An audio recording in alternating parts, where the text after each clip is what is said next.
Hello বন্ধুরা, রান্নাঘর academy video চ্যানেলে সবাইকে স্বাগতম। তো আজ রান্না করব লেটকা খিচুড়ি বা পাতলা খিচুড়ি। তো চলুন দেখা যাক আমি আজ কীভাবে তৈরি করি এই পাতলা খিচুড়ি। তো শীতের সকালের খিচুড়ি। তো প্রথমেই আমি তেলটা গরম করে নিয়েছি, আর তেলে দিয়ে দিব আস্ত একটা শুকনো মরিচ, এলাচ, দারচিনি আর গোটা জিরে। তো ফোড়নটা একটুক্ষণ নেড়ে চেড়ে তারপর দিয়ে দিব আস্ত রসুন।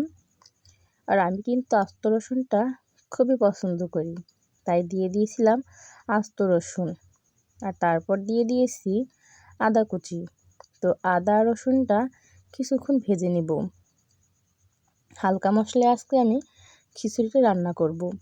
তো তারপর দিয়ে দিয়েছি পেঁয়াজ কুচি।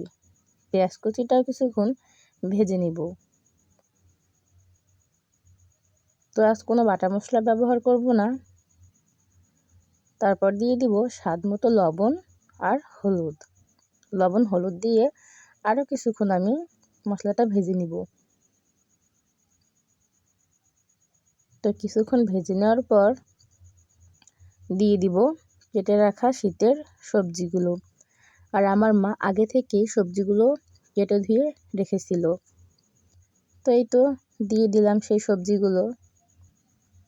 তো দিনটা ছিল শুক্রবার। তো আমার দাদারা কিন্তু শুক্রবারে খিচুড়িটা খেতে খুবই পছন্দ করে। তো মা রান্না করতে গেছিল, আর আমি বললাম যেহেতু বাবার বাড়ি এসেছি আজ খিচুড়িটা আমি রান্না করব। তো দাদারা যেহেতু খেতে ভালোবাসে, তো রান্নাটা আমি করতে চলে গেলাম। দিয়ে দিয়েছি ছোট্ট একটা টমেটো।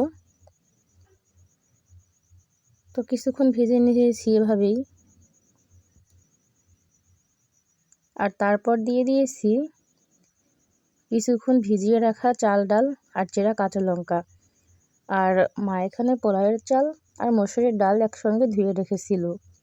তো চালের থেকে ডালের পরিমাণটা একটু বেশি দিয়েছিল, যাতে করে খিচুড়ির স্বাদটা দ্বিগুণ হয়ে যায়। তো সব কিছু আমি একসঙ্গে আরও কিছুক্ষণ নেড়ে চেড়ে এভাবেই ভেজে নেব। আর তারপর দিয়ে দিয়েছি পরিমাণ মতো জল। যেহেতু পোলাওয়ের চাল ছিল, তাই বেশি জলের প্রয়োজন হয় নাই। এভাবে কিছুক্ষণ আমি সুন্দর করে জাল করে নিয়েছি। আর সবশেষে দিয়ে দিয়েছি ধনেপাতা। আর এখন গরম গরম পরিবেশন করে দিব। তো আজকে রান্নাটা কেমন লাগলো অবশ্যই জানাবেন। আর যদি ভালো লেগে থাকে তাহলে অবশ্যই লাইক, কমেন্ট এবং শেয়ার করবেন। আর যদি আমার চ্যানেলে নতুন হয়ে থাকেন তাহলে অবশ্যই সাবস্ক্রাইব করে পাশে থাকবেন। আর সকলকে আমার ভিডিওটি দেখার জন্য ধন্যবাদ। ভালো থাকবেন।